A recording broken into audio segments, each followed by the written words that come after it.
Hi, and welcome to City Happenings. I'm Mayor David Black. We have another great event coming to Sumtur Amphitheater. We'll tell you what it is. And the police department holds many events for our youth. We'll bring you to the Police Academy for kids.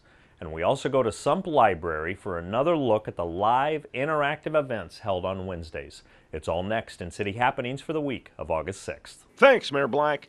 Sumter Amphitheater once again hosts the Lucky Bucket Blues Festival. Well, we're really excited. Lucky Bucket is a great partner to do something with. They lend us a little bit of different environment, if I can say. It's most of our events are more free, open to the public. This gives us a chance to provide a ticketed event, to provide something that's a little bit different than we normally do.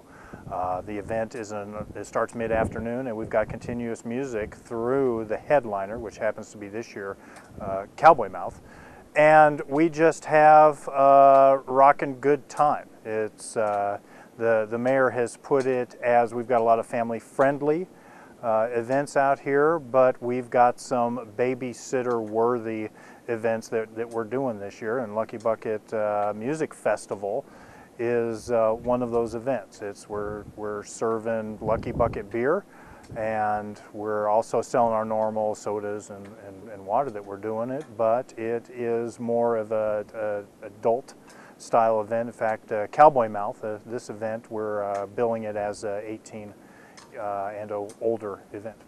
Our headliner is Cowboy Mouth, and they're out of New Orleans. They are, I liken them to a rock and roll band that has a New Orleans flavor.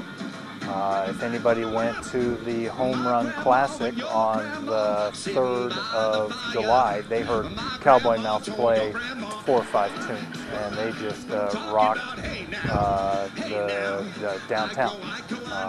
So we're excited to be able to have them, and it's going to be the Cowboy Mouth is a very crowd-inclusive show. They encourage people to come down front, and if you won't come down front and party with the band, then the lead singer, drummer, will get up from behind his drum set and go out and party with you, wherever you are. It's a real dynamic, it's a real crowd interactive show that we're just looking to have a good time.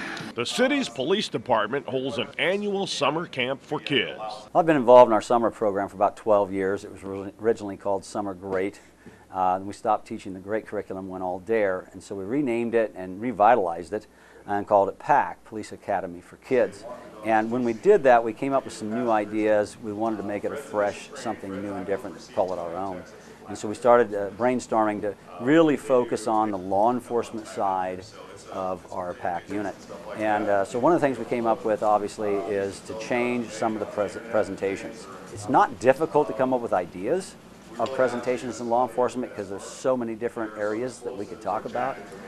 It's trying to find enough people that have the time to come in and actually do the presentations. And so far, we've been very fortunate to get enough volunteers to come in and do presentations for us. Well, one of the ideas we came up with was trying to find things that maybe kids are familiar with or they're seeing on TV, and bring somebody in to dispel some of the myths. It's like crime scene investigation.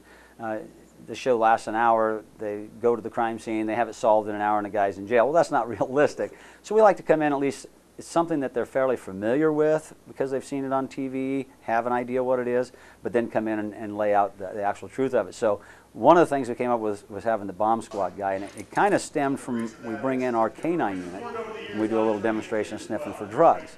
Well, there's also canines that sniff the bombs, the accelerants and gunpowder and those kind of things. So our idea was, let's take it another step. And of course, we had to go to Omaha Police Department then and bring somebody in. And so a couple of years ago, we started bringing in the bomb unit out of Omaha to do a presentation. And they have some really neat gear.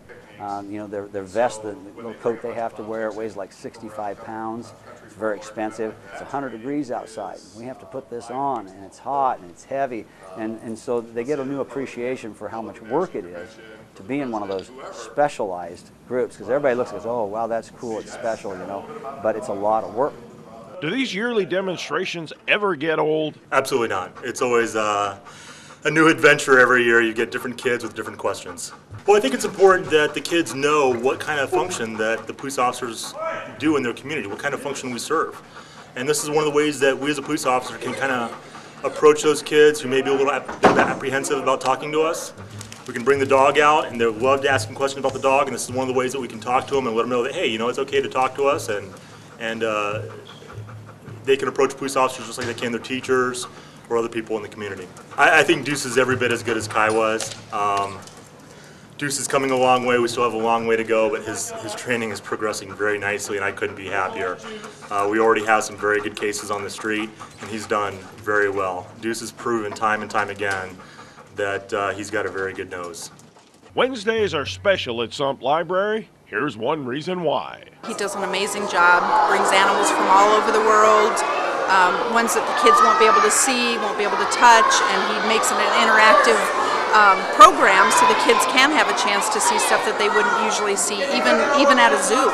It sends home a message that these are live animals and that they do get to be treated with respect and care, and I think it educates the kids so much more than what we can do at a zoo, for the simple fact that they can't touch and feel, and that they can't see the kangaroo hop around, and they can't see the toad do its thing, and the tortoise eat the banana and stuff. I think it's important that the kids get to see this.